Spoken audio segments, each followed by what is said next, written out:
بسم اللہ الرحمن الرحیم الحمد للہ نحمده ونصلی ونسلم علی رسوله النبی الکریم وعلی آلہ واصحابہ اجمعین۔ اللہ تبارک و تعالی کی توفیق سے روزانہ نماز مغرب کے بعد قرآن کریم کے اس درس اور معمول میں ایک پارے کے خاص مضامین اور خلاصہ بیان کیا جا رہا ہے۔ آج کی اس نشست میں اللہ تبارک و تعالی کی توفیق سے قرآن کریم کے 9ویں پارے کے خاص مضامین اور خلاصہ پیش کیا جائے گا۔ 9ویں پارے میں کچھ حصہ سورہ اعراف پر مشتمل ہے اور 9ویں پارے میں سورہ اعراف کے بعد دوسری سورت سورہ انفال آئی ہے۔ 9ویں پارے کا آغاز ہوتا ہے قال الملأ الذین استکبروا من قومی لنخرجنک یا شعیب والذین آمنوا معک من قریتنا او لتعودن فی ملتنا۔ 8ویں پارے کے آخر سے اللہ سبحانہ و تعالی نے مختلف انبیاء علیہ السلام کے واقعات ذکر فرمائے، اور انبیاء علیہ السلام کے واقعات ذکر کرنے سے مقصد یہ ہے کہ امت مسلمہ کے لوگ اس سے نصیحت حاصل کریں کہ اگر انہوں نے اللہ سبحانہ و تعالیٰ کی بھیجی ہوئی ہدایت کے سامنے وہی روش اختیار کی جو پرانی قوموں نے انبیاء علیہ السلام کی دعوت اور تبلیغ کے مقابلے میں کی تھی، تو جو انجام ان قوموں کا ہوا تھا وہی انجام ان قوموں کا، اس امت کا، اس ملت کا بھی ہو سکتا۔ اللہ سبحانہ و تعالیٰ ان کو بھی اپنے عذاب اور کی گرفت میں پکڑ سکتے۔ قال الملأ الذین استکبروا من قومی سے حضرت سیدنا شعیب علیہ السلام کا واقعہ ذکر فرمایا۔ حضرت سیدنا شعیب علیہ السلام نے جب اپنی قوم کو دعوت دی، ان کو سمجھایا، تو وہ لوگ ایمان اور عقیدے کی خرابی کے ساتھ ساتھ معاملات کی خرابی میں بھی مبتلا تھے۔ عقیدہ اور ایمان کے اعتبار سے شرک میں مبتلا تھے اور معاملات کے اعتبار سے ناپ تول میں کمی کرنے والے تھے، اور دوسروں کو عیب والی چیزیں فروخت کرتے اور پوری قیمت وصول کرتے۔ حضرت سیدنا شعیب علیہ السلام نے ایمان کی اصلاح کے ساتھ ساتھ معاملات کی اصلاح اور اعمال کی اصلاح اور حلال کمانے کی ترغیب دی۔ جب آپ نے سمجھایا تو اس قوم کے متکبر اور سرکش لوگ حضرت شعیب علیہ السلام کے مقابلے میں آ گئے اور کہنے لگے، اے شعیب، اگر تم اپنی اس دعوت سے، اس تبلیغ سے باز نہ آئے تو ہم آپ کو اور آپ کے جتنے ماننے والے ہیں سب کو اپنی بستی اور اپنے شہر سے نکال دیں۔ ہم تمہارا وجود برداشت نہیں کریں گے، تم ہمارے ساتھ ہمارے شانہ بشانہ نہیں چل سکتے۔ اگر تمہیں اس بستی میں رہنا ہے اور یہاں آباد ہونا ہے اور آسودہ حال زندگی گزارنی ہے تو ہماری ہاں میں ہاں ملانی ہوگی، ہمارے اس نظام کو قبول کرنا ہوگا۔ لیکن اگر ایسا نہ کیا تو ہم تمہیں یہاں سے ملک بدر کر دیں گے، یہاں سے تمہیں نکال دیں گے۔ قرآن کا آغاز ان الفاظ کے ساتھ ہوتا ہے قال الملأ الذین استکبروا من قومی۔ قوم شعیب میں سے متکبر لوگوں نے یہ کہا، ضرور ہم تمہیں اے شعیب اور تمہارے ساتھ ایمان لانے والوں کو اپنی بستی سے نکال دیں گے، اور اگر بستی سے نکلنا نہیں چاہتے ہو، یہی گھر، یہی بار، یہاں رہنا منظور ہے، او لتعودن فی ملتنا، پھر تمہیں ہمارا مذہب، ہمارا نظریہ قبول کرنا ہوگا۔ قال اولو کننا کارہین۔ حضرت شعیب علیہ السلام تو اللہ کے پیغمبر تھے، اور اللہ تعالیٰ کی عادت مبارکہ جب ایمان کی مٹھاس ایک مرتبہ دلوں میں اتار دیتے ہیں پھر وہ ایمان کی مٹھاس اور حلاوت نہیں نکلتی، چاہے ان کا سارا مال چھین لیا جائے، گھر بار سے بے گھر کر دیا جائے، اور چاہے ان کے ٹکڑے ٹکڑے کر دیے جائیں، تب بھی وہ ایمان کو چھوڑنے پر تیار نہیں ہوتے۔ بالآخر اللہ سبحانہ و تعالیٰ کی طرف سے قوم شعیب پر عذاب کا کوڑا برسا اور یہ قوم تباہی سے دوچار ہو گئی۔ قرآن کریم نے فَأَخَذَتْهُمُ الرَّجْفَةُ فَأَصْبَحُوا فِي دَارِهِمْ جَاثِمِينَ، زبردست قسم کا زلزلہ آیا اور اوندے منہ اپنے گھروں کے اندر پڑے ہوئے تھے اور اپنے اندام سے دوچار ہوئے۔ قرآن کریم نے اللہ سبحانہ و تعالیٰ کی ایک عادت مبارکہ جو ہمیشہ سے قوموں کے بارے میں، ملتوں کے بارے میں رہی ہے، اس کو ذکر فرمایا۔ وما ارسلنا فی قریۃ من نبی الا اخذنا اہلها بالبأساء والضراء۔ ان آیات کا ترجمہ ملاحظہ فرمائیے کہ ہم نے جس قوم کوئی بھی بستی ایسی نہیں تھی جس میں کوئی اپنا رسول اور نبی نہ بھیجا ہو. جب بھی ہم نے کسی قوم میں کسی بستی میں اپنا رسول بھیجا تو ہم نے اس بستی والوں کو آزمایا، ان پر تنگی بھی آئی اور ان پر خوشحالی والے حالات سختیوں کے ذریعے سے آزمایا. لعلہم یضرعون، شاید اس خیال سے سختی میں آ کر وہ عاجزی اور انکساری اختیار کر لیں. لیکن ہماری عادت یہ، ہم ہمیشہ کسی قوم پر سختی نہیں رکھتے، پھر سختی کو خوشحالی سے بدل دیتے. ثم بدلنا مکان السیئۃ الحسنہ، پھر ہم نے ان کی بدحالی کو خوشحالی سے تبدیل کیا. حتی عفوا، یہاں تک کہ خوب پھلے پھولے، جب مال و دولت، کاروبار اور یہ ساری چیزیں بڑھ گئیں. وقالوا، اور انبیاء علیہ السلام سمجھا رہے ہیں، ادھر سے نعمتیں ان کی بڑھ گئیں، باغات پھل دینے لگے، بزنس ان کا بڑا. وہ کہنے لگے کہ آپ ہمیں ڈرا رہے ہو، وہ جو ہمیں پہلے تنگی آئی تھی یا بدحالی آئی تھی یہ ایک زمانے کی روٹین ہے، یہ چلتا رہتا ہے، یہ کوئی ایسی بات نہیں، اس کو کیوں کہہ رہے ہو اللہ کی پکڑ، یہ کیا چیز ہوتی، یہ تو ایک مذہبی خیال ہے، یہ ایسے زمانے کی روٹین ہے. ذرا غور فرمائیے گا، میں آگے ایک بات کو واضح کروں گا اس مزاج کی روشنی میں. تو وہ جب اس چیز کو وہ نہیں لیتے اور ہدایت قبول نہیں کرتے، اس کو زمانے کی عام روش اور گردش اور احوال زمانہ کی ایک روٹین سمجھتے ہیں. فَأَخَذْنَاهُمْ بَغْتَةً، ہم پھر اچانک ان کو پکڑتے ہیں اور ان کو خبر بھی نہیں ہوتی، اللہ تعالیٰ کے عذاب کا کوڑا برستا. یاد رکھیے، دلوں کی موت یہ ہے کہ بندے سبق آموز واقعات اور عبرت آموز واقعات سے سبق حاصل نہ کریں. آج بھی اللہ تعالیٰ معاف کرے، عذاب کی مختلف صورتیں آتی ہیں، بارشوں کے ذریعے، سیلابوں کے ذریعے، زلزلوں کے ذریعے، جب تباہی سے دوچار ہوگی، بستیاں ملیا میٹ ہو جاتی.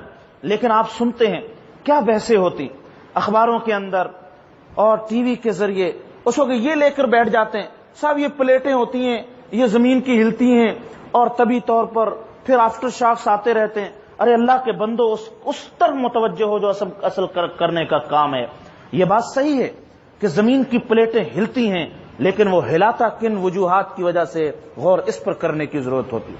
وہ اللہ سبحانہ و تعالی جب ہلا دے پھر ان باتوں کی طرف آ جاتے ہیں، صاحب جی بڑے بڑے انجینئرنگ بڑی ترقی کر گئے، ہم زلزلہ پروف عمارتیں بنائیں گے اور سٹرکچر ایسا کھڑا کریں گے. صاحب وہ جاپان والوں نے ایسا بنا دیا، کینیڈا والوں نے ایسا بنا دیا، اور 9 درجے تک بھی.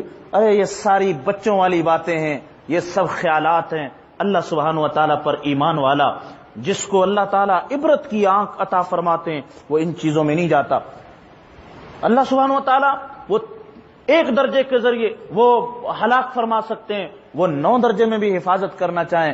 اللہ ہی کی حفاظت ہے اور اللہ ہی کی پکڑ ہے. وہ پکڑنے پائے کوئی بچا نہیں سکتا، اگر وہ بچانے پر آئے کوئی عذاب سے اور ہلاکت سے دوچار نہیں کر سکتا. ان قوموں کی تاریخ یہی تھی.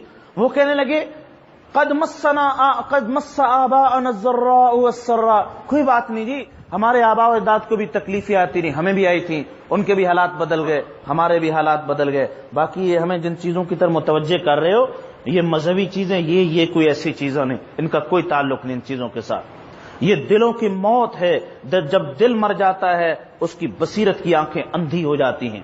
بصارت کی آنکھوں سے ہم باہر کی روشنیاں دیکھ سکتے ہیں، لیکن بصیرت کی آنکھ سے ہم نور حق اور ہدایت کا راستہ دیکھتے ہیں. جب دل مر جاتا ہے تو ہدایت کے راستے نظر آنا بند ہو جاتے ہیں. اللہ سبحانہ و تعالیٰ فرما رہے وَلَوْ أَنَّ أَهْلَ الْقُرَىٰ آمَنُوا، اگر یہ بستیوں والے لوگ بھی ایمان لے آئیں اور تقوی کی روش اختیار کر لیں، ہم آسمان اور زمین کی برکتوں کے دروازے ان پر کھول دیں. بات یہ ہے جب اللہ تعالیٰ کی نافرمانی زمین پر کثرت سے ہوتی ہے، اللہ تعالیٰ آسمان اور زمین کی برکتوں کو چھین لیتے ہیں، بارشیں بند ہو جاتی ہیں، زمین سے پیداوار اور اللہ تعالیٰ نے جو برکتیں اس میں رکھی زمین سکڑ جاتی. اور یاد رکھیے نافرمانیوں کا اثر زمین پر، پیداوار پر، درختوں پر، اناج پر، ذائقوں پر، پرندوں پر اور کھانے پینے کی چیزوں پر، یہ ساری چیزوں پر ہوتا. آج بیماریوں کے بہتات دیکھ لیجئے، اتنی احتیاطوں اور ان ساری تدابیر اور اعلیٰ سے اعلیٰ غذاؤں کے باوجود انسان کس قدر پریشانیوں سے دوچار. اگر یہ ایمان لائیں اور تقوی کی روش اختیار کریں، ہم آسمان و زمین کی برکتوں کے دروازے کھول دیں. لیکن انہوں نے ہماری آیتوں کو جھٹلایا اور ہم ان کی بری کمائی کے حساب میں ان کو پکڑ لیتے ہیں. کیا یہ بستیوں والے لوگ آبادیوں والے لوگ، تمام آبادیوں والے، شہری ہو یا دیہی لوگ، یہ اس بات سے مطمئن ہو گئے کہ ہماری پکڑ رات کے وقت نہیں آ سکتی، یہ سوئے ہوئے ہوں، ہماری پکڑ اس وقت آ جائے. کیا اس بات سے مطمئن؟ او امین اہل القری ان یاتیہم بأسنا ضحی وہم یلعبون، کیا یہ دن کے وقت ہماری پکڑ سے بے خوف ہو گئے جبکہ یہ کھیل کود میں مشغول ہوں، اور ہماری دن کے وقت، ہم دن اور رات میں کسی وقت بھی اگر فیصلہ کر لیں تو اپنے عذاب کی گرفت میں لے سکتے ہیں. کیا یہ اللہ کی چال سے بے خوف ہو گئے؟ فلا یأمن مکر اللہ، دیکھیے یہ جملہ ہمارے آخر میں نچوڑ نکال دے، فلا یأمن مکر اللہ الا القوم الخاسرون، اللہ کی پکڑ اور عذاب سے وہی بے خوف ہوتا ہے جو تباہی سے دوچار ہونے والا ہوتا ہے. جس کو اپنی تباہی کی فکر ہوتی ہے وہ اللہ تعالیٰ کے عذاب سے بے خوف نہیں ہوتا، وہ لرزتا اور ترستا رہتا ہے، وہ ڈرتا رہتا ہے. چنانچہ انبیاء علیہ السلام کے واقعات کو ذکر فرمانے کے بعد بیچ میں نصیحت کے یہ کلمات ذکر فرمائے گئے. اب سورہ اعراف میں تفصیل سے جس واقعے کو بیان فرمایا گیا وہ حضرت سیدنا موسیٰ علیہ السلام کا واقعہ ہے. حضرت سیدنا موسیٰ علیہ السلام کو اللہ تعالیٰ نے جس قوم کی طرف مبعوث فرمایا، جس بادشاہ کی طرف مبعوث فرمایا ہدایت کے لیے، وہ خدائی کا دعوے دار تھا، بڑا ظالم اور جابر قسم کا بادشاہ. قرآن کریم کی آیات سے یہ نصیحت ملتی ہے. اللہ تعالیٰ نے فرعون کے واقعات کو ذکر کیا، سلطنت فرعون کو اللہ نے عطا فرمائی، بادشاہت عطا فرمائی. اس کا مقصد یہ نہیں تھا بادشاہت اور کرسی کا کہ اس سے ناجائز فائدہ اٹھاتے ظلم کا بازار گرم کرتا، دوسروں کی عزتیں لوٹتا، اپنی عبادت کرواتا، عیاشی کا سامان مہیا کرتا. بادشاہت اور سلطنت اس مقصد کے لیے نہیں ہوتی. قوم کا بادشاہ قوم کا خادم ہوتا ہے، وہ ان کے دکھ درد کو بانٹتا ہے، وہ ان کی خدمت کرتا ہے. قوم سوتی ہے وہ راتوں کو جاگتا ہے. اسلام کی بادشاہت اور خلافت یہ ہوتی، وہ خدمت انسانیت کے لیے. لیکن فرعون نے ایسا، اس نے بنی اسرائیل کو ظلم و ستم کی چکی میں پیسا، اور جب خطرہ ہوا کہ ان میں سے ایک نجومی نے پیشین گوئی کی کہ صاحب کو لڑکا ہو کر وہ قوم تمہاری کرسی کے زوال کا ذریعہ بنے گا تو ختم کرو جی اس کو، سارے لڑکوں کو ختم. آج دیکھیے، آج قوموں کو، بڑے بڑے فرعونوں کو اس بات کی فکر ہے کہ مدارس کو ختم کرو. یہ سارے تانے بانے جا کر ان سے ملتے ہیں، یہ جو بیٹھتے ہیں قال اللہ و قال رسول، ان کو اگر ہم مٹا دیں گے تو بس ہم بے خوف ہو جاؤ، ورنہ یہ ساری زندگی کے لیے درد سر رہے گا. ان کی عیاشی، ان کے نظاموں، ان کے سامنے ڈٹنے کے لیے بس جڑوں سے اکھاڑو، ان کو ایک ایک کر کے مٹا دو. قوم فرعون نے یہ سوچا بنی اسرائیل کے لڑکوں کو مٹا دو تو بس پھر ہم مطمئن ہو جائیں. لیکن اللہ سبحانہ و تعالیٰ جب اپنی تدبیر کو لاتے ہیں تو اللہ تعالیٰ کی تدبیر اور اس کی چال کا کوئی مقابلہ کرنے والا نہیں ہوتا.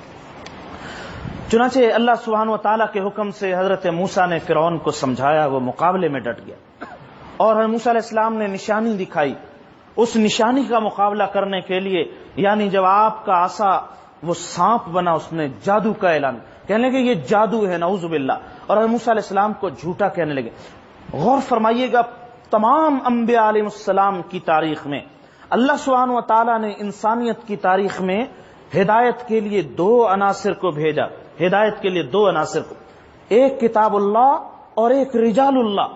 اللہ نے ہر موقع پر کتاب بھی عطا فرمائی، یعنی نصاب اور سلیبس بھی عطا فرمایا، اور پڑھانے کے لیے استاد، معلم اور نبی بھی ساتھ بھیجا. یہ دو ہدایت کے عنصر تھے. اور قوم کے متکبرین اور سرکش لوگوں نے دونوں کا انکار کیا. انہوں نے انبیاء علیہ السلام کو مجنون کہا، جھوٹا کہا، دھمکیاں دی اور آیات کا انکار کر دیا، یہ گھڑی ہوئی باتیں، یہ کوئی حقیقت نہیں. تو اس کا مطلب یہ نکلا کہ ہر قوم کے جو منکرین تھے، کافرین تھے، وہ معلمین کا بھی انکار کرتے رہے، شخصیات مقدسہ کا، اللہ کے نیک بندوں کا، اور ان کی کتابوں کا، ان جو قانون، جو شریعت تھی، وہ اس کا بھی انکار کرتے. چنانچہ قوم فرعون کا بھی یہی مزاج تھا. وہ جادوگروں کو مقابلے پر لایا تو اللہ سبحانہ و تعالیٰ نے قرآن تفصیل سے واقعہ ذکر فرمایا. جس وقت موسیٰ علیہ السلام کا معجزہ ظاہر ہوا اور سارے جادو کو نکل گیا، تو چونکہ وہ جادوگر وہ حضرت موسیٰ علیہ السلام کے مقابلے میں آئے تھے اور اپنی فیلڈ اور فن کے انتہائی درجے کے ماہر تھے، ان سے بڑا جادوگر کوئی نہیں تھا. وہ اپنے فن اور علم کی روشنی میں سمجھے کہ ہمارے اس جادو کا کوئی مقابلہ نہیں کر سکتا، کیونکہ یہ آخری درجہ.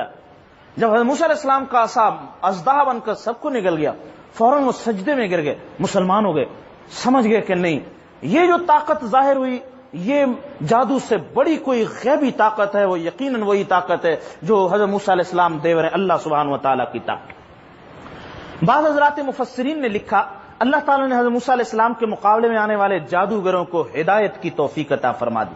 اس کی دو وجہ لکھی۔ بعض حضرات مفسرین نے لکھا کہ یہاں حضرت موسیٰ علیہ السلام کا جب مقابلے کے لیے آئے تو جادوگروں نے یہ کہا تھا جی آپ پہلے ڈالیے۔ جب یہ آیا کہ کون پہلے ڈالے، اللہ سبحانہ و تعالیٰ کو اس قوم کے جادوگروں کا ادب اتنا پسند آیا، ان کے دل کو اللہ نے ہدایت کے لیے کھول دیا کہ میرے مقبول بندے پیغمبر کا ادب کیا۔ پہلے یہ کہا کہ جی آپ ڈالیے ہم بعد میں ڈالیں گے، لیکن موسیٰ نے کہا نہیں آپ پہلے ڈالو۔ اس ادب پر اللہ سبحانہ و تعالیٰ نے ان کے لیے ہدایت کا روشنی۔ جب بندہ بے ادب اور گستاخ ہو جاتا ہے اس کے دل کو اللہ ہدایت کے لیے سیل کر دیتا۔ اس لیے ادب، ان الدین کلہ ادب، دین سارا کا سارا ادب کا نام، انبیاء علیہ السلام کا ادب، اولیاء کرام کا، صحابہ کرام کا، قرآن کریم کا، اور اللہ اور اس کے رسول سے نسبت رکھنے والی ہر چیز کا ادب، یہ دین کے خاص مزاج میں اللہ اس پر ہدایت کے دروازے کھول۔ دوسری بات یہ ذکر فرمائی حضرت بعض حضرات مفسرین نے، جس میں مقابلے کے لیے آئے انہوں نے حضرت موسیٰ علیہ السلام کی شباہت اختیار کی۔ جو حضرت موسیٰ علیہ السلام نے جس انداز سے امامہ باندھا انہوں نے بھی وہی لباس۔ اللہ کو اپنے مقبول بندے کی شباہت اتنی پسند آئی، اللہ نے کفر کی ظلمت کو نکال لیا، ایمان کے لیے ان کے دل کو کھول دی۔ تو پتہ یہ چلا اہل اللہ کے مقبول بندوں کی شباہت اختیار کرنا یہ بھی اللہ سبحانہ و تعالیٰ کو بہت پسند ہے۔ حضرت خواجہ مظہور رحمۃ اللہ علیہ نے فرمایا یا رب تیرے محبوب کی شباہت لے کے آیا، میں قیامت کے دن یوں کہوں گا یا رب تیرے محبوب کی شباہت لے کے آیا ہوں، حقیقت اس کو تو کر دے، میں صورت لے کے آیا ہوں، میں تو یا اللہ صورت لایا ہوں، حقیقت آپ پیدا کر دو، اس لیے کہ اسی صورت پر آپ حقیقت نازل فرماتے ہیں۔ ایئرپورٹ رن وے ہوگا تو جہاز لینڈ کرے گا، صورت ہوگی تو اللہ حقیقت کو دل میں اتاریں گے۔ صورت نہ ہو خالی حقیقت کا انتظار کرے، ایسا نہیں ہو سکتا۔ سب سے پہلے ویسی وضاحت آؤ، من تشبہ بقوم فہو منہم، انبیاء علیہ السلام کی صورت اختیار کرنے پر اللہ تعالیٰ نے ہدایت کا فیصلہ۔ تیسری بات میں ایک اور یہاں متوجہ کرنا چاہتا ہوں کہ اللہ تعالیٰ اپنی قدرت کی نشانیاں بہت سارے ماہرین فن پر جو اپنے فیلڈ کے ماہر ہوتے ظاہر کر دیتے ہیں، لیکن ہدایت اسی کو ملتی ہے جس کے دل میں اخلاص اور طلب موجود، ادب اور عاجزی ان کی ساری موجود۔ اب آپ دیکھیے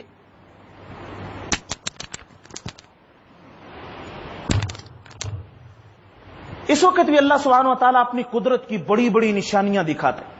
1400 سال پہلے قرآن کریم نے انسان کی پیدائش کے جو مراحل ذکر فرمائے، آج دنیا سائنس، میڈیکل سائنس ورطہ حیرت میں ہے۔ یہ انکشافات جو آج الٹرا ساؤنڈ اور مشینوں کے ذریعے ہوئے، قرآن نے تو اس وقت فرما دیے تھے، نبی امی پر اتارے تھے یہ سارے کے سارے کا، لیکن آپ نے سنا کہ وہ ساری میڈیکل سائنس ان نشانیوں اور حقانیت کو دیکھنے کے باوجود اسلام قبول کر لیا انہوں نے؟ اسلام قبول نہیں۔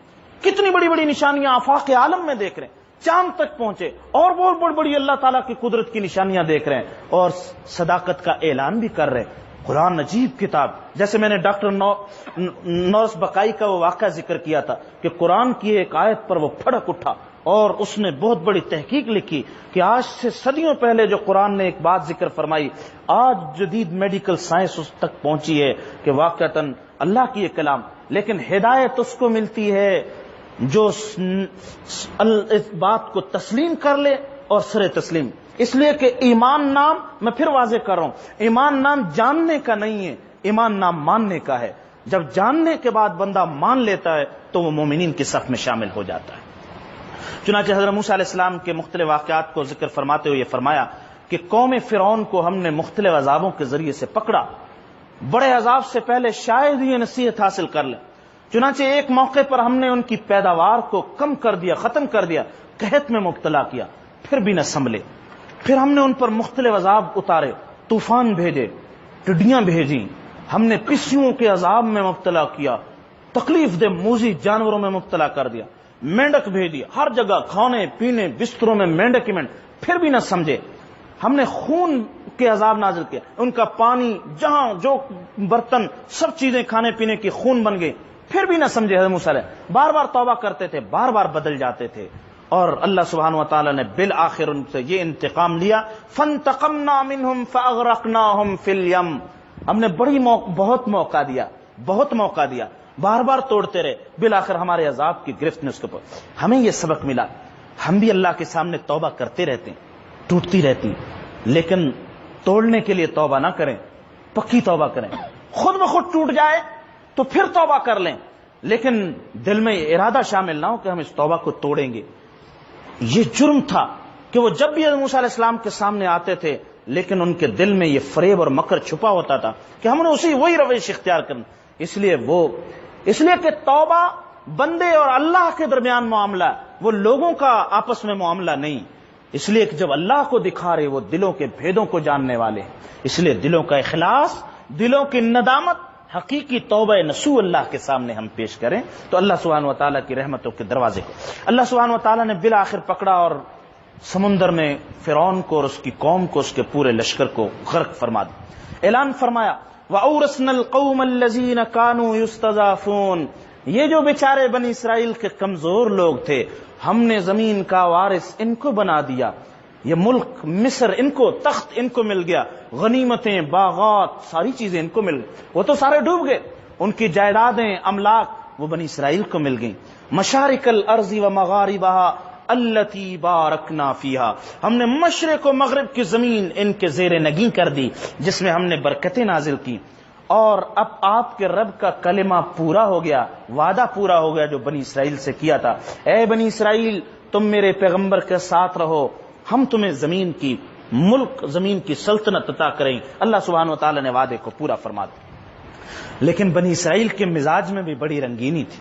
جس وقت وہ سمندر کے وہاں نجات پائی، فرعون کا لشکر ڈوب گیا، تو انہوں نے بھی طرح طرح حضرت سیدنا موسیٰ علیہ السلام کو ستایا۔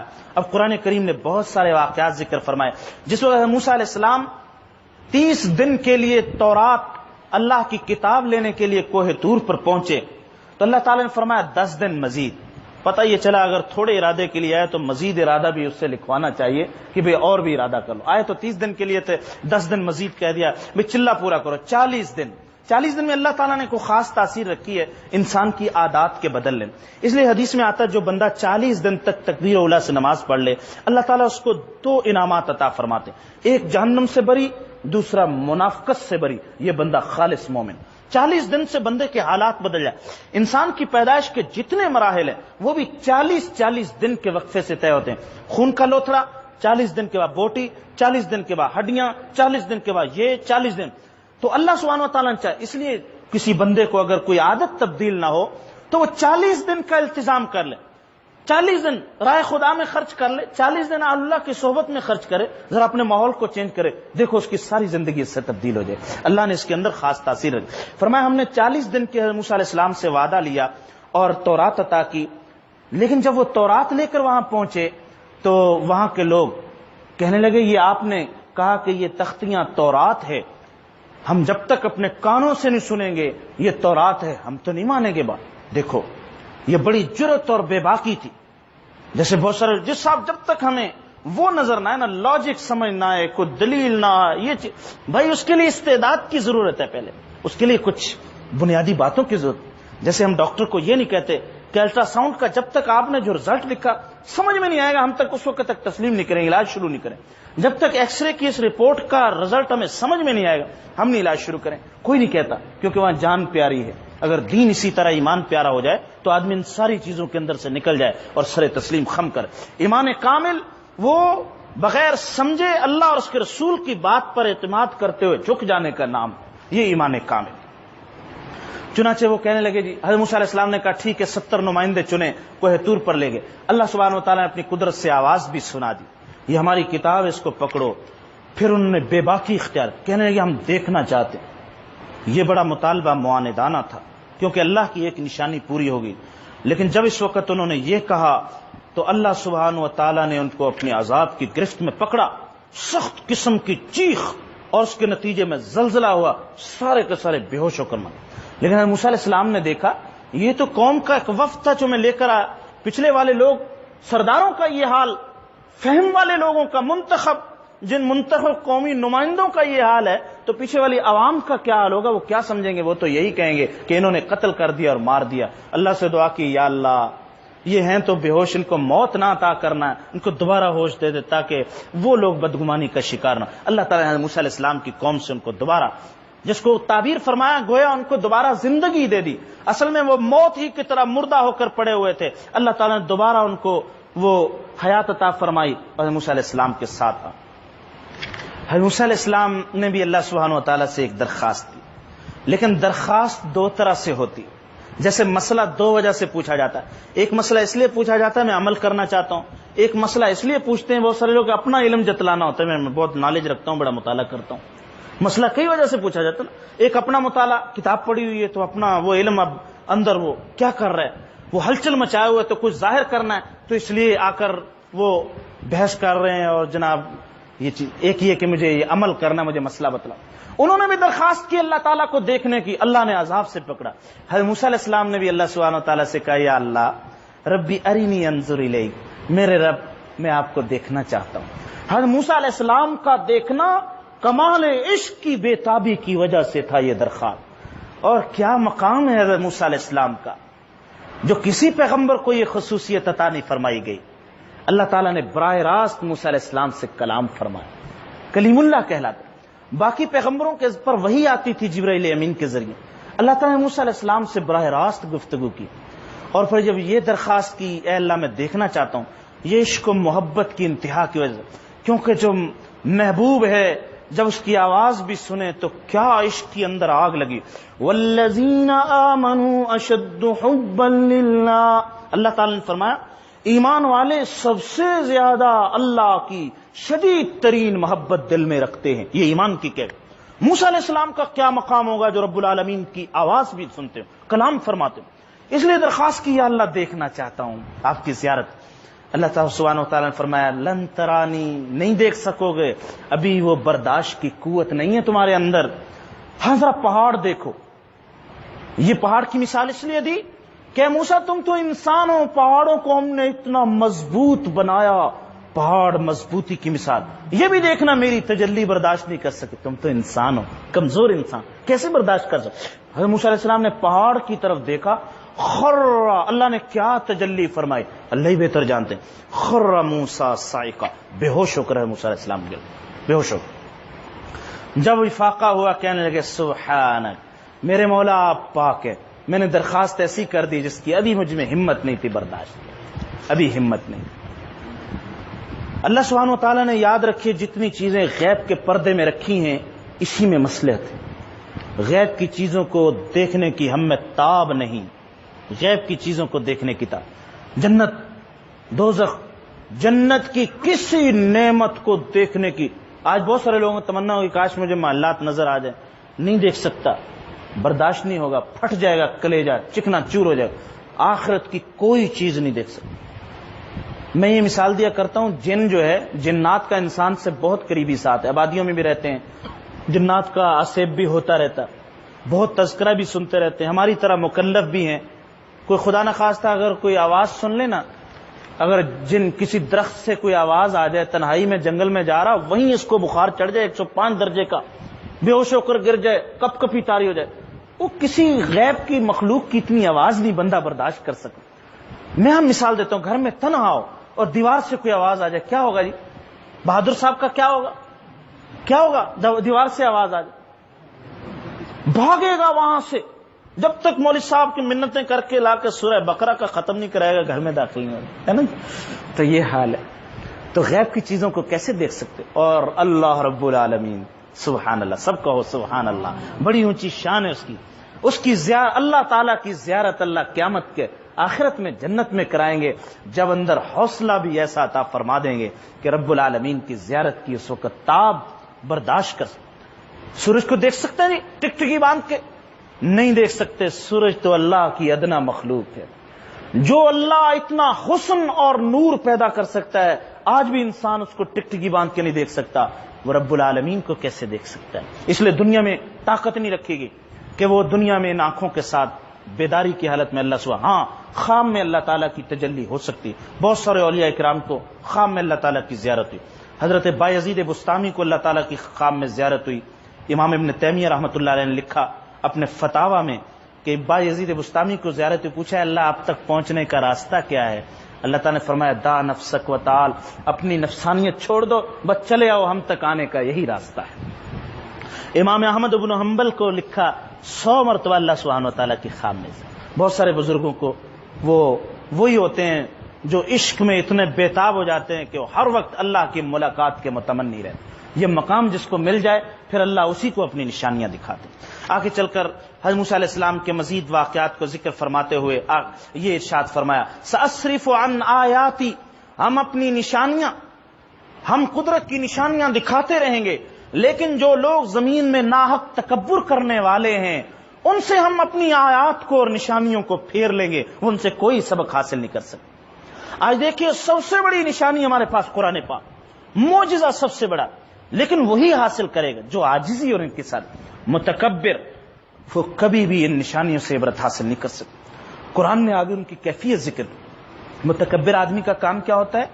وَإِن يَرَوْا كُلَّ آيَةٍ لَا يُؤْمِنُونَ، اگر وہ اللہ کی ساری نشانیاں بھی دیکھ لے نہیں مانیں گے۔ وَإِن يَرَوْا سَبِيلَ الرُّشْدِ لَا يَتَّخِذُوا سَبِيلًا، ان کو ہدایت کا راستہ دکھاتے رہو، بتاتے رہو، کبھی ہدایت کے راستے پہ نہیں آئیں گے۔ وَإِن يَرَوْا سَبِيلَ الْغَيِّ يَتَّخِذُوا، جہاں ان کو کوئی ٹیڑھا راستہ دکھاؤ وہاں کی رونق وہاں یہ پہنچ جائے۔ ہر ٹیڑھے اور گمراہی کے راستے کو اختیار کرنے کے لیے تیار ہیں لیکن ہدایت کی طرف نہیں آتے۔ یہ کیفیت، یہ دلوں کی موت جس کو میں نے ذکر کیا، یہ جبھی ہوتا ہے جب بندہ اس حد تک متکبر ہو جائے کہ اب اس کی تکبر کی اصلاح مشکل ہو جائے۔ اللہ سبحانہ و تعالیٰ نے حضرت موسیٰ علیہ السلام کے مزید واقعات کو سورہ آراف میں ذکر فرمایا۔ چونکہ ہمارے پاس وقت محدود ہوتا ہے، اگر ہم اس تفصیل میں جائیں تو ساری تفصیل ان واقعات میں خرچ ہو جائے۔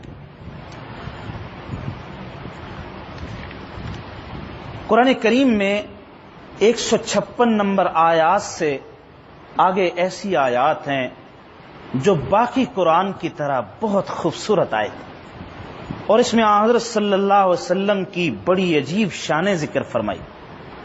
فرمایا فَسَأَكْتُبُهَا لِلَّذِينَ يَتَّقُونَ، پہلے تو یہ اعلان فرمایا وَرَحْمَتِي وَسِعَتْ كُلَّ شَيْءٍ، میری رحمت ہر چیز کو وسیع ہے، ہر چیز سے بڑھ کر میری رحمت ہے، لیکن ملے گی کس کو؟ فَسَأَكْتُبُهَا لِلَّذِينَ يَتَّقُونَ، لیکن میں نے رحمت اپنی لکھ دی ہے ان لوگوں کے لیے جو تقوی اختیار کریں، زکوٰۃ ادا کریں، وَالَّذِينَ هُمْ بِآيَاتِنَا يُؤْمِنُونَ، جو ہماری آیتوں پر ایمان لائے، ہماری رحمت ان کے لیے لکھ دی گئی۔ اور جو ایسا نہیں کریں گے، رحمت تو ہماری بڑی وسیع ہے لیکن وہ ہماری رحمت سے فائدہ نہیں اٹھا سکتے۔ جیسے مثال سمجھیے، پیاسا آدمی اگر اندر پیاس موجود ہو تو ایک گلاس بھی اس کے لیے کافی اس کی پیاس بجھانے کی، اور اگر پیاسا نہ ہو سمندر کے کنارے پہ بھی لا کے کھڑا کر دو، اس کے لیے ساتوں سمندر بیکار، اس لیے کہ اس کے اندر پیاس موجود ہے۔ اس کے اندر پیاس نہیں ہے، پیدا کرنے کی ضرورت طلب، اخلاص اور پیاس ہے، پھر تھوڑی بات بھی کافی ہے، اور وہ بھی انسان کو سیدھا کرنے کے لیے، سیدھا راستہ دکھانے کے لیے کافی ہے۔ آگے مزید وضاحت بیان فرمائیں، الذین یتبعون الرسول النبی الامی، یہ وہ لوگ ہیں جو میرے اس رسول کی پیروی کرنے والے ہیں جو نبی امی ہے۔ ان پڑھ ہونا یعنی عام دنیا کے استادوں سے، اداروں سے پڑھا ہوا نہ ہونا، یہ عام انسانوں کے حق میں عیب ہے، پڑھا لکھا ہونا خوبی ہے، لیکن حضرت صلی اللہ علیہ وسلم کے حق میں امی ہونے کا لقب آپ کا امتیازی لقب، کہ آپ نے دنیا میں کسی استاد سے شرف تلمذ حاصل نہیں کیا، کسی ادارے سے نہیں پڑھا، آپ کو براہ راست تعلیم دینے والے اللہ سبحانہ و تعالیٰ کی ذات، یہ آپ کی بڑی اونچی شان۔ الذی یجدونہ مکتوبا عندہم، یہ وہ نبی امی ہیں جس کو یہ اہل کتاب اپنی تورات اور انجیل میں بھی لکھا ہوا پاتے ہیں۔ تورات اور انجیل میں بھی لکھا ہوا ہمارے نبی امی آنے والے ہیں، ان کے کام یہ ہیں یأمرہم بالمعروف وینہاہم عن المنکر، وہ نبی امی نیکی کا حکم کرتا ہے، نیکی کا حکم کرتے ہیں اور بدی سے روکتے ہیں، یہ ان کا کام ہے۔ دیکھو جی، پیغمبر کا سب سے پہلے کام نیکی کی تلقین اور برائی سے روکنا۔ وَيُحِلُّ لَهُمُ الطَّيِّبَاتِ، اور وہ نبی امی پاکیزہ چیزیں ان کے لیے حلال بتلاتے ہیں۔ وَيُحَرِّمُ عَلَيْهِمُ الْخَبَائِثَ، اور ناپاک چیزوں کو حرام کرتے ہیں۔ پتہ یہ چلا بنی اسرائیل اصل میں یہ کرتے تھے، وہ حلال کو حرام اور حرام کو حلال کرتے۔ فرمایا ہمارے جو نبی امی ہیں جن کی شان تم اپنی تورات اور انجیل میں بھی پڑھو گے، ان کا کام یہ ہے، وہ اللہ نے جن چیزوں کو طیب بنایا ہے، پاکیزہ، انہی کو حلال بتلاتے ہیں، جن کو ناپاک اور نجس بنایا ہے، خبیث بنایا ہے، ان کو حرام بتلاتے ہیں۔ ایک بات سمجھ لیجیے، جتنی چیزیں حلال ہیں وہ ساری طیب اور پاکیزہ ہیں، جتنی حرام ہیں وہ سب خبیث اور نجس۔ قرآن کا صاف اعلان، جن جن چیزوں کو حرام کہا وہ نجس، ناپاک اور خبیث۔ خبائث، خبیث کی جمع۔ خبیث کا معنی یہ ہوتا ہے، ہمارے ہاں تو گالی کے لیے استعمال، تو عربی میں اس کا معنی سمجھیے کیا۔ خبیث اس چیز کو کہا جاتا ہے کہ ایک صحیح طبیعت والا نارمل انسان جو اچھی طبیعت سلیمہ رکھنے والا، اس کو اس سے گھن آتی ہو۔ جیسے چوہا کھانا، یہ کوئی اچھی طبیعت والا انسان اس کو کھا سکتا ہے؟ گدھ کو کھانا، گرگٹ کھانا، سانپ کھانا، یہ انسان کھا سکتا ہے؟ گدھ اور اسی طرح دوسری چیزیں۔ اللہ سبحانہ و تعالیٰ نے پاکیزہ چیزیں، مطلب جتنے مویشی، چوپائے، پرندے، مچھلی، یہ پاکیزہ۔ اور دوسرے سمندر کے کیڑے مکوڑے کھانے والے، وہ کیسے؟ جو طبیعت سلیمہ والا اس سے گھن کرتے، اس کو خبیث کہا جاتا ہے۔ تو اور جتنی چیزیں حلال وہ طیب، اور جتنی ناپاک وہ نجس، وہ حرام اور خبیث چیزیں کہلاتی ہیں۔ اس پیغمبر کا اور کام کیا؟ وَيَزَعُ عَنْهُمْ إِسْرَهُمْ، وہ پیغمبر ان کے وہ بوجھ اتار دیتا ہے جو ان کے اوپر لدے ہوئے، کفر کا بوجھ، شرک کا بوجھ۔ وَالْأَغْلَالَ الَّتِي كَانَتْ، اور وہ بندشیں، بیڑیاں کھول دیتا ہے وہ پیغمبر، جو بیڑیاں ان پر، جن بیڑیوں میں وہ بندھے ہوئے۔ یہ کیا بات ہوگی؟ اس بات کو صحابہ اکرام نے کھول کر بیان کیا۔ رستم نے جب صحابہ کو اپنے دربار میں بلایا، بھی کیا ہو گیا تمہیں؟ تم عرب سے نکل کر فارس کو تہس نہس کرتے ہوئے آ رہے ہو، گدھے تمہارے کمزور، گھوڑے تمہارے کمزور، تلواریں تمہاری زنگ آلو، تم کیا کرنے آئے ادھر؟ اور کوئی تمہارا بڑے سے بڑا پہلوان رستم تمہارا مقابلہ نہیں کر رہا، تم نحیف کمزور قسم کے، شکلیں تمہاری پیلی زرد لاغر قسم کے انسان، اور ادھر دیکھو فارسیوں کو دیکھو اور رومیوں کو دیکھو، اتنے بڑے بڑے کمانڈوز، تم کیسے مقابلہ کر رہے ہو ان کا؟ کتنی بڑی بڑی سپر پاور ہے، تم کس مقصد سے آئے؟ صحابہ نے کیا کہا؟ ہم ایک ایسے نبی کی اتباع کرنے والے ہیں جس کی دعوت یہ ہے کہ لوگوں کو بتوں اور بندوں کی غلامی سے نکال کر اللہ کی غلامی میں داخل کرے۔ سبحان اللہ۔ تو یہ وہ بیڑیاں ہیں، بندہ دوسرے بندوں کی غلامی کے اندر جکڑا ہوتا ہے، پیغمبر آ کر بندوں کی غلامی سے نکال کر اللہ کی غلامی میں داخل کر۔ یہ پیغمبر کا سب سے بڑا کام ہے۔ ایک اللہ سبحانہ و تعالیٰ کے سے ہونے کا یقین پیدا کرتا ہے، اللہ ہی سے ہوتا ہے سب کچھ، بس یہ چیز پیغمبر کی دعوت کا خلاصہ ہوتا ہے۔ آگے قرآن کا اعلان سنیں، فَالَّذِي آمَنُوا بِهِ وَعَزَّرُوهُ وَنَصَرُوهُ، وہ لوگ جو اس نبی امی پر ایمان لائے، جو ایمان لائے، وَعَزَّرُوهُ، اور انہوں نے ان کی تعظیم کی، وَنَصَرُوهُ، اور ان کے دین کی مدد کی، وَاتَّبَعُوا النُّورَ الَّذِي أُنزِلَ مَعَهُ، اور اس روشنی کی پیروی کی، یعنی قرآن کی جو ان کے ساتھ اتارا گیا، اولئک هم المفلحون، یہی فلاح پانے والے۔ میرے بھائیو، اللہ نے ہمیں ایمان عطا فرمائے، ہم سب ایمان رکھتے ہیں، لیکن اگلے کام حضرت صلی اللہ علیہ وسلم کی تعظیم و توقیر۔ الحمدللہ ہر مومن حضرت صلی اللہ علیہ وسلم کی شان کے لیے اپنے ماں باپ کو، ہر پوری چیزوں کو قربان کرنے کے لیے تیار ہوتا ہے، لیکن آپ کی عزت اور ناموز پہ ایک حرف بھی برداشت نہیں کرتا۔ یہ ہر مومن کی شان، اللہ نے عشق کا شعلہ رکھا ہے۔ لیکن ایک کام اور بھی ہمیں کرنا ہے، وَنَصَرُوا، اللہ کے دین کی، رسول اللہ صلی اللہ علیہ وسلم کی مدد بھی تو کرنی ہے نا، مدد کرنی۔ لیکن یہ مدد، یہ امر بالمعروف نہی عن المنکر کے ذریعے، دین کی جہاں جہاں ترویج اور تبلیغ ہوتی ان کی پشت پناہی کے ذریعے، اپنی جان مال کے ذریعے سے مدد کرنا دین کی نشر و اشاعت میں، یہ ہے نبی امی کی مدد۔ میں نے ایک دفعہ پہلے بھی سنایا تھا، اور بڑی زبردست بات آج تک میرے دل میں نقش ہے۔ مدینہ طیبہ میں اللہ سبحانہ و تعالیٰ نے حاضری کی توفیق عطا فرمائی، ایک بہت بڑا سائن بورڈ لگا ہوا، بالکل مدینہ طیبہ کے آغاز حدود میں، بہت خوبصورت سائن بورڈ، 3 لفظ لکھے ہوئے تھے۔ وہ جس نے بھی لکھا ہے، میں آج تک دعا کرتا ہوں اللہ تعالیٰ ان کو اپنی رضا اور اپنے حبیب صلی اللہ علیہ وسلم کی شفاعت نصیب فرما. کیا اس کا حیاتنا موٹا کر کے لکھا حیاتنا. کیا مانا جی ہماری زندگی کا مقصد؟ حب و نصرت و اتباع. حب و نصرت و اتباع.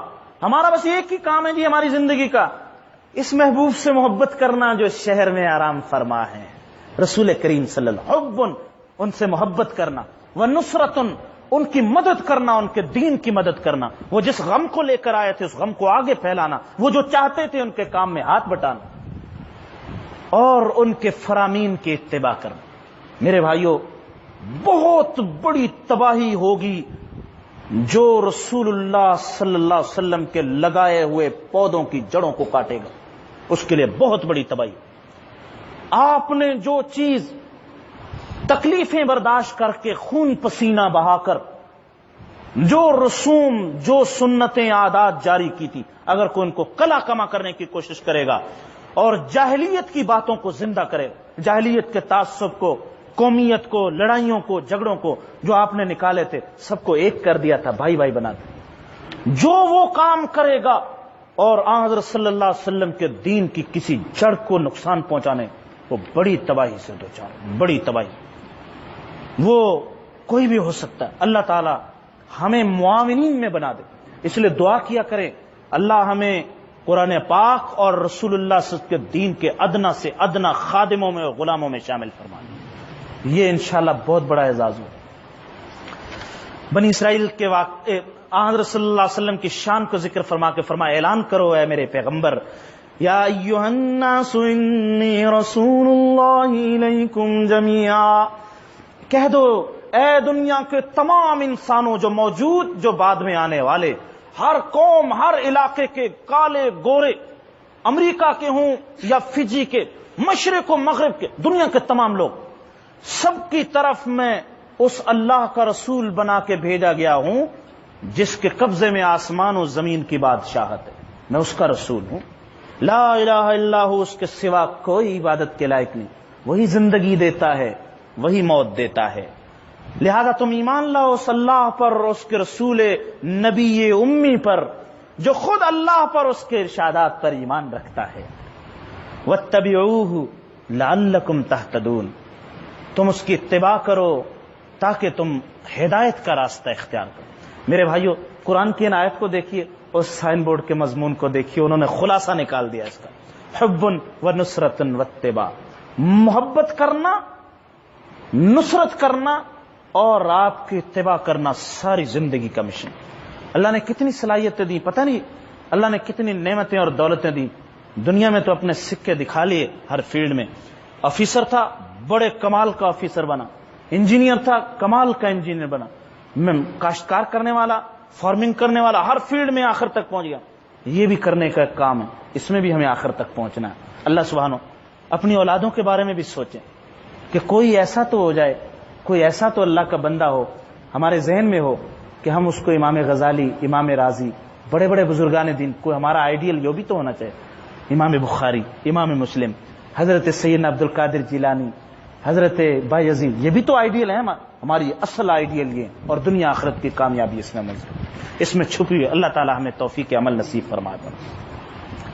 ایک واقعہ قرآن کریم نے یہ ذکر فرمایا بنی اسرائیل کا، جب ہم نے ان سے یہ کہا کہ تم اس شہر میں داخل ہو جاؤ اور کھاؤ پیو فراغت کے ساتھ اور وہاں جا کر استغفار کرتے رہنا. وقولوا حطۃ استغفر اللہ استغفر اللہ استغفر اللہ. جب بھی نعمتوں سے مستفید ہوں استغفار کرتے رہنا. نہ معلوم کسی وقت اطراء اور ناشکری کی، اللہ اس نعمت کو زائل نہ فرمائے. استغفار کی برکت سے اللہ تعالیٰ انعامات کو اور بڑھا. استغفار کرتے رہنا. لیکن انہوں نے کیا کیا؟ انہوں نے اس کلمے حطۃ کو بے ادبی میں بدل دیا. بجائے اس کے کہ حطۃ کہتے، حطہ کا معنی ہوتا ہے، حطہ کا معنی ہوتا ہے مٹا دینا، یا اللہ ہمارے گناہ مٹا دے، معاف کر. انہوں نے کہا جی ہنتتن ہنتتن ہنتتن. ہر قوم میں کچھ ایسے منچلے ہوتے ہیں جو اللہ کے اور اس کے رسول کی باتوں کو بھی مذاق میں بنا لیتے. آپ نے دیکھا بہت سارے ایسے لوگ ایسے لطیفے بھی سنتے ہیں جس میں جنت کی حوروں کا، فرشتوں کا، قبر کے عذابوں کا مذاق اڑا. ایسے منچلے قسم کے تھیٹر کے لوگ ہوتے ہیں. یاد رکھیں دین اور شاعر دین کا اگر کسی نے مذاق اڑایا اور لوگ اس پر ہنسے، وہ سارے کے سارے ایمان سے خارج ہو جائیں گے، اس لیے کہ اللہ اور اس کے رسول کے شاعر کا مذاق برداشت نہیں۔ مذاق بنایا گیا، یہ ایسا لوگ کرتے ہیں۔ وہ ہنتتن کے ہنتا کا معنی گندم، کھانا کھانا کھانا کھانا، یہ کہنے لگے، بس یہ انہوں نے فرمایا۔ پھر اللہ سبحانہ و تعالیٰ نے کیا ان پر، فَأَرْسَلْنَا عَلَيْهِمْ رِجْزًا مِّنَ السَّمَاءِ، پھر ہمارا عذاب آیا ان پر اور آسمان سے ہمارے عذاب نے ان کو پکڑا، کیونکہ اللہ کے اس شاعر دین کو مذاق بنا لیا۔ اللہ تعالیٰ معاف فرمائے، یہ مذاق کی باتیں نہیں ہیں، یہ بڑی عظمت اور احترام کی بات۔ حضرت داؤد علیہ السلام کے زمانے کا ایک واقعہ ذکر فرمایا، وَاسْأَلْهُمْ عَنِ الْقَرْيَةِ الَّتِي كَانَتْ حَاضِرَةَ الْبَحْرِ، سمندر کے کنارے یہ بستی تھی، ان کو یہ کہا گیا تھا تم 6 دن خوب معاشی سرگرمیوں میں مبتلا رہو، خوب کھاؤ پیو، مچھلی کا شکار کرو، سمندر تمہارے قریب ہے، لیکن ایک دن ہفتے کا دن سنیچر کا دن، اس میں سیچرڈے، اس میں آپ نے کوئی شکار نہیں کرنا، صرف عبادت کرنی، گھر میں رہو، شکار منع۔ لیکن جو حرام وہ کرنا چاہے، اللہ تعالیٰ حلال کے ذریعے سے رزق عطا فرماتے ہیں، لیکن بندہ جب وہ نہ اختیار کرے پھر اس کے لیے حرام کے دروازے کھل جاتے ہیں، وہ دروازے بند کر دے۔ اس میں اللہ سبحانہ و تعالیٰ نے یہ ارشاد فرمایا کہ شروع میں ان کے لیے مچھلیاں آتی تھیں 6 دنوں میں، لیکن لالچی انسان وہ اکتفا نہیں کرتا، اس نے سوچا میں ہفتے کے دن میں پہلے انہوں نے ہیلے بہانے اختیار کرنے، مچھلی پکڑی، اس کی دم سے دھاگا باندھا، چھوڑ دی، پھر جب اتوار کا دن ہوا اس کو کھینچ کے پکڑ لی۔ دیکھو یہ کام کیا، مچھلی اس طرح پکڑنا شروع، یا اپنے سمندر کے ساتھ چھوٹی حوضیاں بنا لی، پانی ادھر کھول دیا، مچھلیاں جب ادھر آ گئی پانی بند کر دیا ہفتے کے دن، پھر بعد میں اتوار کا دن اپنے حوض سے پکڑ لیا۔ یہ دیکھو، یہ وہ انہوں نے طریقے اختیار کیے جس پابندیوں کو۔ غور کیجئے ذرا اس مضمون کے ساتھ ساتھ سورہ جمعہ کی آیات ذہن میں دہرائی۔ اے ایمان والو، جب جمعہ کی اذان ہو جائے چھوڑ دو کاروبار، دوڑو اللہ کے ذکر کی طرف جب جمعے کی اذان ہو۔ لیکن ہم نے کیا رکھا؟ خطبہ اور نماز، بس اذان کا حکم کہ چھوڑ چھاڑ کے، سب کچھ چھوڑ چھاڑ کے اسی وقت سودا، دکان، شٹر بند، بس جمعے کی تیاری، آفس بند، جمعے کی تیاری نہیں۔ آفس والے بھی کیا کرتے؟ سورے وہ جمعہ جس وقت خطبے کا، اور یہ بھی دیکھتے کہاں سب سے زیادہ ہوگا، جلدی کوئی بات خیر کی نہ ہمیں سننے پڑے۔ یہ امت مسلمہ کس طرف جا رہی؟ امام غزالی رحمت اللہ علیہ نے لکھا ہے احیاء العلوم میں، یہ امت اس وقت تک نہیں پنپ سکے گی سرخروئی جب تک کہ خیر القرون کی طرح ان کے جمعوں میں فجر کے وقت اتنا رش نہیں ہوگا جتنا بغداد کی گلیوں میں فجر کے وقت شروع ہو جاتا ہے۔ آج بھی حرمین میں دیکھیں کتنا گھنٹوں پہلے جمعہ سب سے بڑا مقدس دن، اور یہ حال۔ بہرحال انہوں نے ایسا شروع کر دیا۔ اللہ سبحانہ و تعالیٰ نے پھر ایسا کیا، جب کوئی بندہ حرام میں مبتلا ہوتا ہے اس بات کو غور سے سمجھ لیں، پھر اس کے لیے وہ وسائل اور زیادہ کھول دیے جاتے ہیں۔ اللہ تعالیٰ نے ان کو آزمایا۔ قرآن خود کہہ رہا ہے اذ یعدون فی السبت، جب انہوں نے ہفتے کے دن میں کوتاہی شروع کر دی، اذ تأتین حیتانہم یوم سبتہم شرعا، وہ ہفتے کے دن ہی مچھلیاں ابر کر سامنے آتی، ہفتے کے دن ہی آتی، باقی دنوں میں بڑی ڈھونڈنی پڑتی۔ دیکھو اللہ تعالیٰ اس طرح جال، یہ بندے جو ہے نا، یہ کس طرح فریب شروع کیا اب ہماری پکڑ میں۔ ایسے موقع پہ سمجھدار آدمی استغفار اگر کر لے، توبہ کر لے، اللہ اس کو گرفت سے بچا لیتے ہیں۔ اور خدا نہ خواستہ اگر وہ ایسے کینسر کے مریض کی طرح ہو گیا کہ اب علاج مشکل ہو گیا، وہ ہلاکت سے دوچار ہو جائے۔ شروع میں اگر اس کو فکر ہو جائے تو علاج ہو سکتا ہے، اگر وہ بیماری کے اس اسٹیج تک پہنچ جائے پھر علاج مشکل ہوتا ہے۔ تو وہ ایسا مچھلیاں آتی، اب تو اور زیادہ، جب پھدک کے ہفتے کے دن نظر آ رہی مچھلیاں اور بے چین ہو، پھر انہوں نے بالکل ختم کر دیا ہفتے کے دن کی وہ ساری حرمت۔ آگے اللہ سبحانہ و تعالی نے فرمایا پھر ہم نے اس کو اپنے عذاب سے پکڑا۔ قرآن نے ذکر فرمایا کہ ہم نے اس قوم کو، سورہ بقرہ میں بھی تفصیل ذکر فرمائی، کونوا قردۃ خاسئین، ہم نے ان سے یہ کہا کہ تم رسوائی کے ساتھ بندر بن جاؤ۔ اللہ تعالیٰ نے اس قوم کو بندروں میں مبتلا کر دیا۔ انہوں نے ہفتے کے دن کے بارے میں کوتاہی کی، اللہ کی آیات کا مذاق اڑایا۔ اللہ سبحانہ و تعالیٰ ان باتوں کو سمجھنے، اس پر عمل پیرا ہونے کی توفیق عطا فرما دے۔ آگے چل کر اللہ تعالیٰ نے عالم میں، سورہ اعراف میں عہد الست کا ذکر فرمایا۔ ہم نے عالم ارواح میں تمام بندوں سے عہد لیا تھا، اے میرے بندو کیا میں تمہارا معبود نہیں؟ سب نے کہا کیوں نہیں اے ہمارے رب۔ یہ ایک ایسا عہد تھا، اس کا اثر آج بھی ہر زمانے میں دنیا میں جتنی قومیں اکثر و بیشتر ساری، چاہے وہ شرک میں مبتلا ہیں لیکن وہ اللہ پر یقین رکھتے ہیں، پوری دنیا میں، بدھسٹ ہوں، ہندو ہوں، سکھ ہوں، پارسی ہوں، نصرانی، کوئی نہ کوئی بھی ہے ہمارا خالق۔ وہ اصل میں عہد الست اندر سے روح کو یاد آتا ہے، اگر پیغمبروں کی تعلیم ہو جاتی تو یہ سارا دھول اوپر سے صاف ہو جاتا اور صاف نظر آتا حقیقت کیا ہے، وہ رسول اللہ صلی اللہ علیہ وسلم کا لایا ہوا دین۔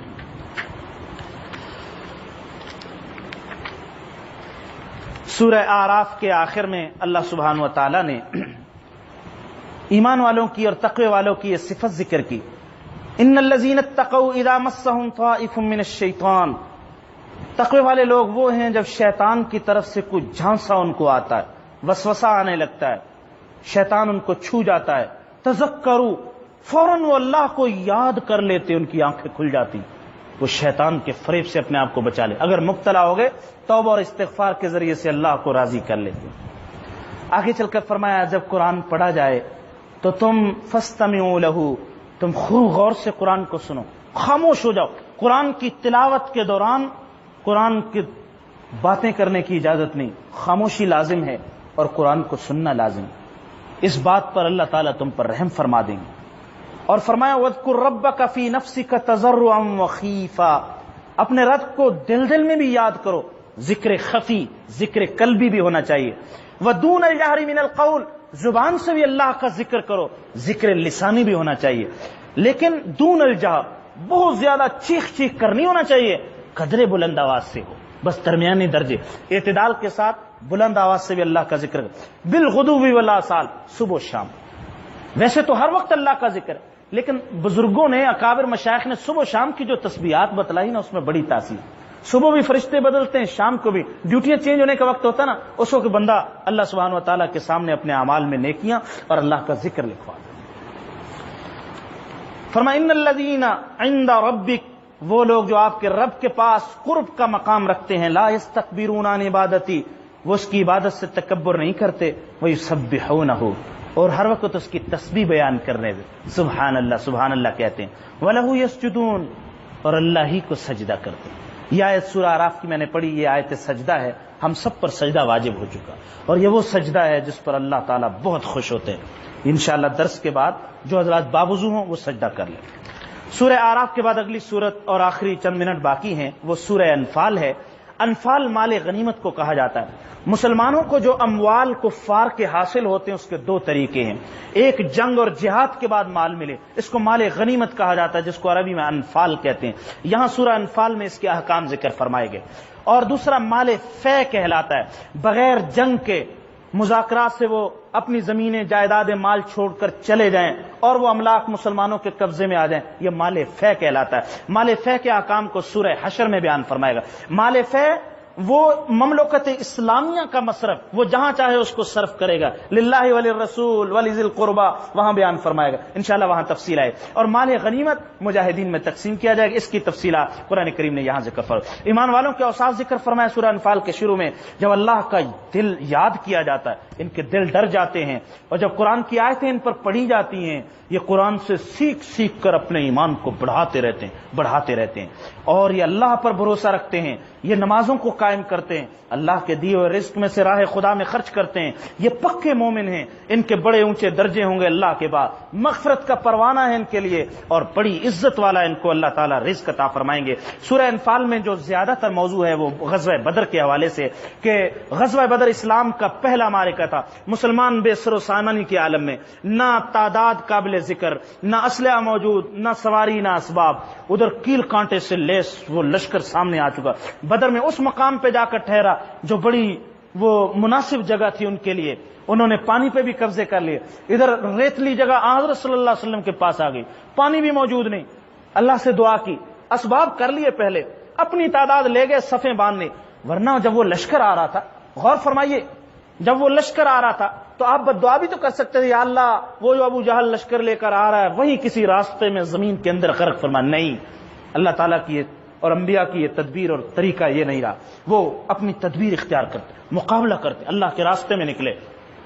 چنانچہ جب ساری تدبیریں اختیار کر لی اب اللہ سے دعا کریں یا اللہ یہ مختصر سا لشکر آپ کے سامنے ہے، فتح و نصرت سے اس کو کامیاب و کامران فرما۔ اللہ کی مدد ایسی بارش ہوئی کہ ان کی جو سخت زمین تھی وہ کیچڑ میں تبدیل ہو گئی، اور آپ کی جو نرم ریتلی زمین تھی ریت جم گئی، موسم بڑا خوشگوار، ریتلی جگہ بھی بارش ہو جائے تو موسم بڑا پیارا ہو جاتا، اور پانی کا وافر ذخیرہ ان کی طرف جمع ہو گیا۔ اور پھر وہ غزوہ بدر، وہ میدان بدر بھی دیکھنے کا، اللہ ہمیں اس کی بھی شرف عطا فرما دے۔ وہ پتھر آج بھی وہ پتھر ہے، اس زمانے کے پہاڑ ہے جنہوں نے وہ لشکر انہوں نے اپنی جماداتی آنکھوں سے دیکھے ہوں گے، وہ بھی حس رکھتے ہیں نا جی، اللہ نے ان کو بھی حس عطا فرمائی، وہ بھی تصویر بیان کرتے ہیں۔ اللہ تعالی ہمیں توفیق عطا فرمائے۔ تو وہ عجیب معرکہ تھا، اللہ تعالیٰ کی نصرت کے واقعات۔ بنی اسرائیل کے واقعات کے بعد اس واقعے کو بھی ذکر فرمایا گیا۔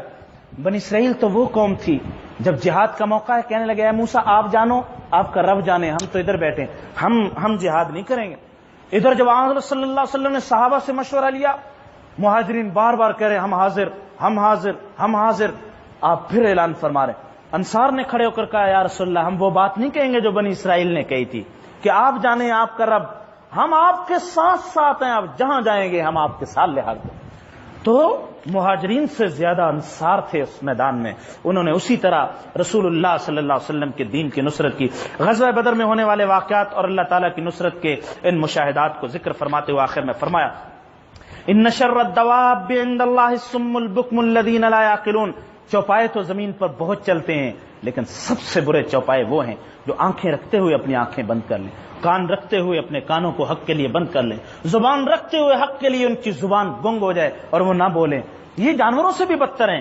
فرمایا یہ اللہ سبحانہ و تعالیٰ کے نزدیک ان کا رتبہ جانوروں سے بھی گرا ہوا۔ قرآن نے صاف برابر اولئک کالانعام بل ہم اضل، جانور تو اپنے مقصد کو پورا کر رہے ہیں جو ان کی ڈیوٹی لگائی گئی، یہ انسان آنکھیں، عقل، ہوش، علم، دولت، ہنر، فن، ذہانت، نعمتیں رکھنے کے باوجود بھی اگر نافرمان ہوگا تو جانور ان سے بازی لے گئے اور وہ بڑھ گئے اور جانوروں سے ان کا رتبہ گر گیا۔ اگر یہ انسان اور مقام فضیلت حاصل کرنا چاہتے ہیں، ان کو آنکھیں حق کے لیے کھولنی ہوں گی، کان حق کے لیے کھولنے ہوں گے، زبانیں حق کے لیے چلنی ہوں گی، اور انہیں اپنی جان مال اور اپنے ہر طرح سے اللہ اور اس کے رسول کی نصرت کرنی ہوگی۔ اللہ سبحانہ و تعالی ہمیں ان تمام آیات کی تعلیمات پر عمل پیرا ہونے کی توفیق عطا فرما دے۔ وآخر دعوانا الحمدللہ رب العالمین۔ اللہم صلی علی سیدنا مولانا محمد وعلی آل سیدنا مولانا محمد وبارک وسلم۔ اے اللہ قرآن پاک کو ہمارے دلوں کی بہار بنا دیجئے، ہماری آنکھوں کا نور بنا دیجئے یا اللہ یا ارحم الراحمین، ہمارے غموں اور افکار کے دور ہونے کا ذریعہ بنا دیجئے یا اللہ۔ ہم نے جتنی آیات پڑھی ہیں میرے مولا، ہمارے قلوب آپ کے قبضہ قدرت میں ہیں، ہم اخلاص سے ان پر عمل کرنا چاہتے ہیں، نفس و شیطان پیچھے ہے، ہم کمزور ہیں میرے مولا، اپنی مدد، اپنی نصرت اور اپنی توفیق کے ذریعے سے ہم ان تمام باتوں پر عمل پیرا ہونے کی توفیق عطا فرما دے یا اللہ۔ قرآن کے نور اور انوارات کی بارش ہمارے قلوب پر فرما دیجئے۔ وصلی اللہ تعالی علی نبینا و حبیبنا محمد وعلی آلہ وصحبہ اجمعین۔